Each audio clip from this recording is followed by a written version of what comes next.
Today's video is brought to you by Zool and Vigo, official couch warmers of Bert The Stormtrooper reviews.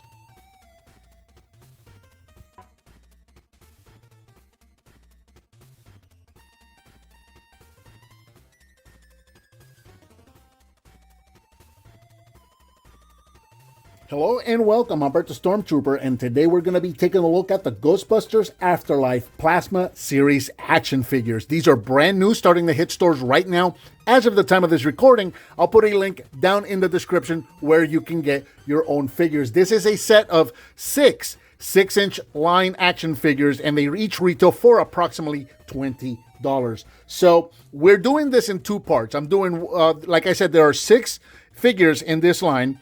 We've got the 3 that we have here in front of us, Trevor, Lucky, and Podcast. And then the other 3 are going to be Ray, Peter, and Winston. So I'm going to do one video for Ray, Peter, and Winston, and we're going to do this video right here for Trevor, Lucky, and Podcast. So just taking a look at these guys right here, we can see the packaging is that Ghostbusters Afterlife packaging that we've been getting. And, you know, it's that window box. It kind of looks like the background looks like a uniform itself. You can see the pattern of the uniform itself right there. You can see zippers, and you can see the name patches right there. Trevor, Lucky, Podcast. You can see Plasma Series right there at the bottom of the name tag. As with the other 3, we got Trevor and Podcast. They got warnings, but Lucky did not get a warning, which is just kind of weird and random. It seems like there's some of these boxes have warnings and some of them don't. It's kind of weird. We've got that Ghostbusters logo right there. And right there in the window, we can see each of the figures with the accessories that come included with all of them. So each one of these figures, Trevor and Lucky both come with a Proton Pack that appears to be identical to the Proton Packs that come with Ray, Peter, and Winston. Now, Trevor has what appears to be possibly a map. I don't know. We won't know for sure until we open it. And we can see some of those little Stay Puffed minis right there. Lucky also has a Proton Pack, and then she also comes with a Proton Stream, very similar but not identical to the Proton Stream that we've gotten with previous Plasma Series figures. And really the only difference is the color. Most of the other, or rather all of the other Proton Streams have the blue detail, where this one is in purple. We can also see the remote control trap right down there. And then for Podcast, it doesn't appear like Podcast is going to get a Proton Pack, but he does get... there's some little like skull detail here. I don't know what that is going to be, but he does get those Ecto Goggles. He also gets the remote control, presumably for the remote control trap. And then he also gets an assortment of little Stay Puft mini Marshmallow Man. And of course, each one of these figures is also going to come with a piece to the Build-A-Figure for the Sentinel Terror Dog, which is an accompanying piece to the Terror Dog Build-A-Figure that we got with the first series of the Plasma Series figures. That one was the actual Terror Dog, like the ones that we knew from the '84 movie. This one is the Sentinel Terror Dog, and it looks like he's bipedal now, so I'm very interested to see what that's going to look like. Back of the packages are going to have the entire line along with the Build-A-Figure itself, and the figure that you're picking up is going to be highlighted on the back of each of these packages. We also get a short bio for each of the characters. It's just like, kind of like a short one-sentence bio. So here is, if you want to pause and read it, here's the bio for Trevor. Here is the bio for Lucky. And then finally, here is the bio for Podcast. And, you know, kind of a small nitpick here. I'm okay with Trevor, and I'm okay with, because obviously that's a real name. Lucky, I'm kind of on the fence with. Podcast, I don't like that at all. I really wish they would have just used names, you know, like real actual names on their name tags. The whole nickname thing kind of meh with me. But anyway, that's just me being an old man yelling at clouds. That's enough about the packaging. Let's get these guys opened up and check them out.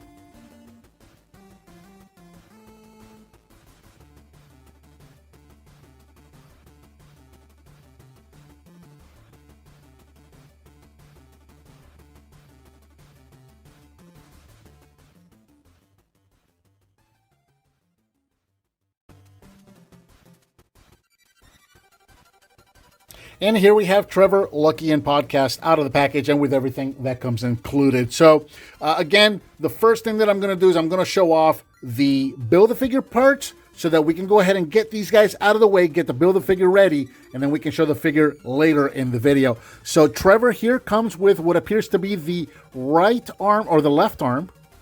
You know, Yeah, I guess this might be the right arm. Yep. I'm not sure until I build it, I guess. But yeah, I think this is the right arm of the Build-A-Figure. And then Lucky comes with the head of the Build-A-Figure. And that thing looks amazing. Absolutely love that. It's got a hinged jaw, so you can open and close that. And I love how the horns go straight up on this one instead of out to the sides. That is a really, really cool detail. And then finally, Podcast, the smaller of the three figures, comes with the larger accessory, and that is the torso of the Build-A-Figure itself. So that's all the Build-A-Figure parts. We're going to set these guys off to the side and get the figure ready to show off later in the video. So taking a closer look at the figures on their own, we're going to start right off with Trevor right here. He is approximately 6 inches long, and we'll bring him in closer so that you can see all the details. And yeah, he looks pretty good, and he looks like a teenager properly wearing a jumpsuit that's made for a grown-up, and it's way too big for him. So that actually looks good. It's good sculpting on this figure. And we've got, articulation-wise, the head seems to be on a ball joint, so you've got some inquisitive tilting up and down, side to side. The shoulders are on universal joints, so they can go in and out, forward and backwards, all the way around. You have a universal pin joint, again, at the elbow, so you got a 90-degree bend, and you can also rotate at the elbow. And we also have rotation at the wrist. Doesn't look like we have, it looks like we do have a little bit of tilting there, not a whole lot. We do have waist rotation, and we have an ab crunch as well. We can see that the belt right there appears to be a little bigger for his size as well. So that's pretty cool because it is a loose piece or an individual separate piece right there that hangs appropriately so. That's very cool. The legs are, again, on a universal pin, so they can go in and out, forwards, not a whole lot of backwards. You can rotate at the thigh. You got a double bend at the knee right there. And does he have any ankle articulation? I was having trouble with Podcast standing him up because he doesn't have any ankle articulation. It looks like... No, it doesn't look like the ankles move at all. So you're going to have to use the legs to kind of pose them. And of course, Trevor and Podcast both wearing tennis shoes, which drives me absolutely mad. It drives me nuts anytime I see people dressed as Ghostbusters wearing tennis shoes. It just drives me absolutely crazy.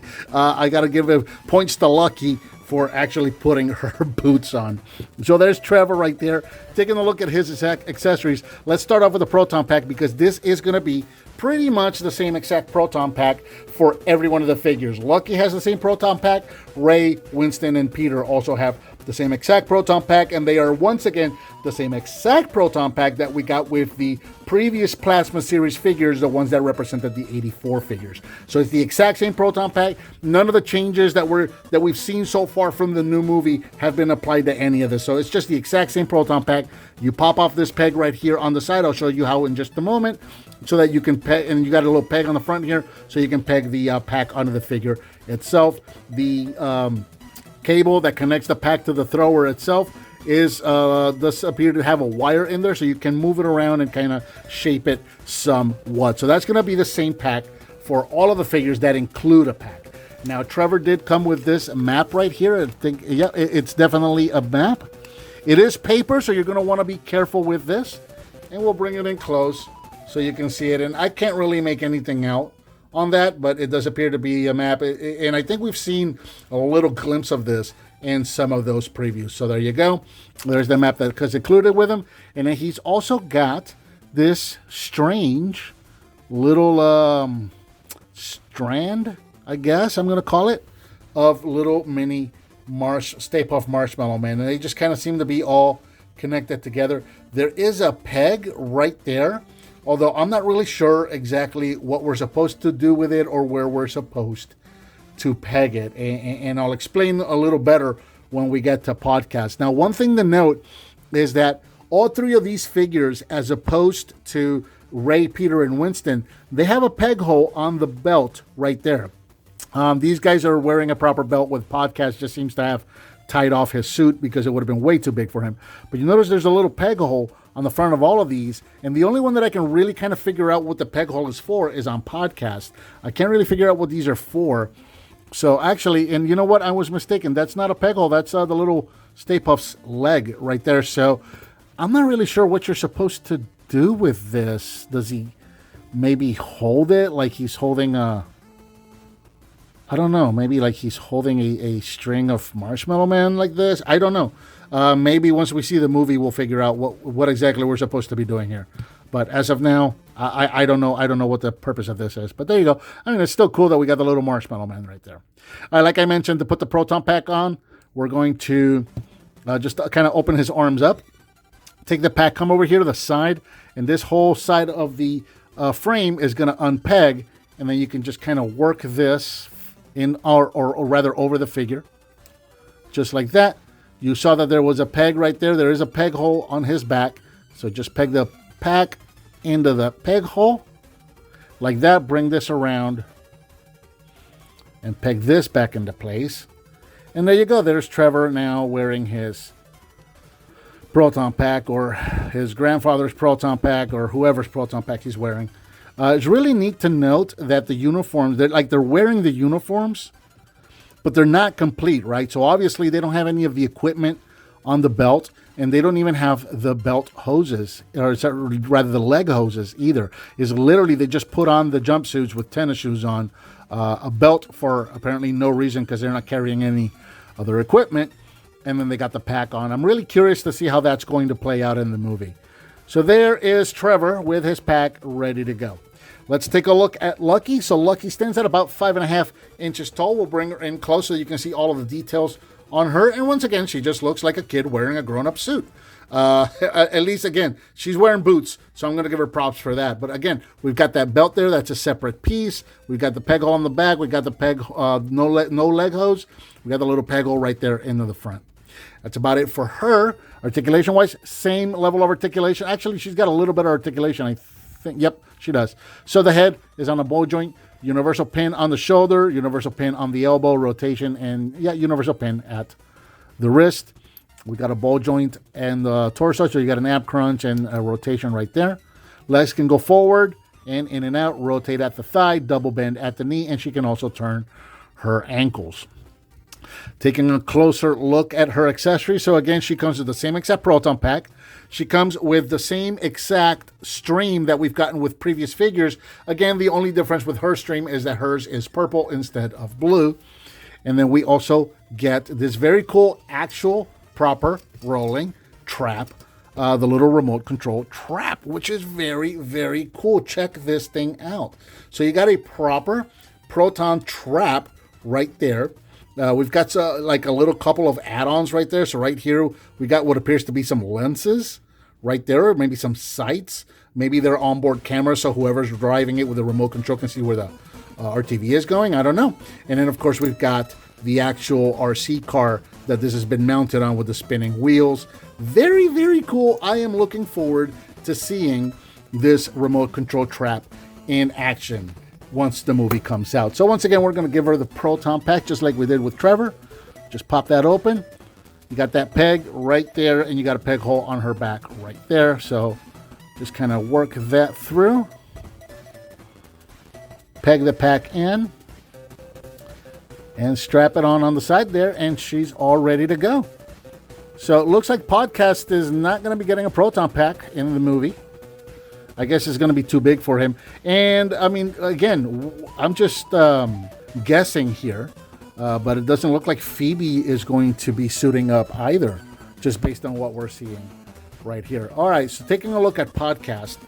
Podcast is approximately 5 inches tall. He's the smaller of the group. And again, his suit just seems to be like all tied up because it would have been way too big for him. You can see the sleeves are rolled. The pant legs seem to be tied up. And he's got this belt that's just kind of tied in a knot, trying to hold everything together, just kind of going all the way around. He does have the peg hole on the back, so if you wanted to put a pack on him, you could. He just didn't come with one. Now, he does have, again, the same level of articulation, so you got a ball joint at the head, universal pin at the shoulder, in and out, side to side, rotation, a bend at the elbow, and rotation at the elbow, and the same bend and rotation at the wrist. You've got let's see what we got at the waist. Okay, we got a ball joint at the waist, so again, you got the ab crunch, and you got the rotation. Legs can go forward, straight down, in and out, rotation at the thigh, double bend at the knee, nothing at the feet which made this guy especially difficult to stand when I got him out of the package. Now, he does come with a ton of accessories. Let's start right here with the remote control for the remote control trap right there. So let's try to get it in closer. You can see all of the little details right there. So he's probably, you know, he can just hold that in his hands. Next, we got Ecto Goggles, and these are not the same Ecto Goggles that we got with Ray in the previous release. You'll notice that these Ecto Goggles actually have the strap that go up and over the top of the head. So that's actually a little more movie accurate right there. So very, very cool that it came with those. We get this thing right here. Let me show this thing off because I don't know what this is. And I've been staying offline because I don't want to get spoiled. So I don't know what this is. Maybe some kind of a... It looks like a little skull. I don't know if this is like a bottle or a whistle or what this is. It's something I can't focus on that, so that's what it is. There you go. So it's like this little skull. It appears like maybe like a bottle. I don't know what the heck this is. I don't know. But the tiny little pieces are messing with my focus here. It does have a little peg right there, so you can actually peg this to the front of his belt. So there you go. So whatever this is, he can carry it in the front of his belt. Whatever it may be. He's also got this little... This is probably the more detailed of all the little mini Stay Puft Marshmallow Mans that we've seen. You can actually see the little faces painted, and he's kind of giving that shaking fist, I'm angry at you kind of a pose. Very, very cool, very comical. I really like what that's doing. And then we've got what appears to be just kind of marshmallow splatter. It's kind of like a small ring right here, so you can probably just kind of put this around one of his limbs, maybe on the leg, maybe on the arm, something like that. I'm not quite sure. Let's just try this. Yeah, maybe he can just, you know, get splattered with this somehow. I really don't know. I'm guessing here. I don't know what we're getting into with these figures because I really don't know much about the movie yet. Going in, he's also got this. This is more marshmallow splatter right here. Now this is cool because it does have that peg on the back right there. So that means, and this is actually shown in the package, you can actually peg this to the back of the figure and wrap it around him. So we'll do that. And then the package just kind of shows this wrapped around him like so. That's why I'm thinking that this is probably just also going to be more splatter that you can put somewhere on one of his limbs or something like that. That's what I'm guessing anyway. That's what I'm going with. So there you go. We'll do that. Let's give him the Ecto Goggles also, because I'm sure he was looking at something, getting into something when he got splattered. He's got pretty big hair, and that's not fitting on there great.